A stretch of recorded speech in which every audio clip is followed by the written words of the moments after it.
Hello guys, তোমরা সবাই কেমন আছো?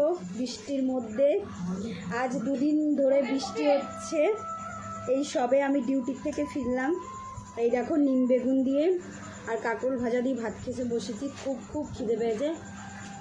বোঝোই তো, একা মানুষ, সব কিছু সামলিয়ে ক্লান্ত হয়ে যায় গাইস। যখন কেউ থাকে না, একা সব কিছু করতে হয় না। আর একা মানুষের জীবনটা অত সহজ না, খুব কঠিন। এইখানে দেখো আমার ছেলেও স্কুল থেকে চলে এসছে।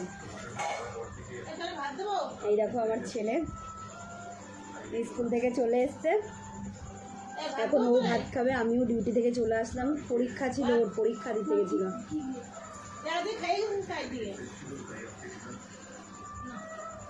ডিউটিতে আজকে টিফিন নিয়ে যাওয়ার সময় পাইনি। এখন বাজে 4টে। এই সবে ফিরলাম।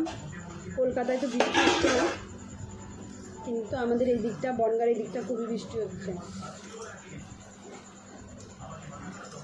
ভীষণ খিদে পেয়ে গেছে। তাই ভাবলাম খেতে খেতে তোমাদের সাথে একটু কথা বলি।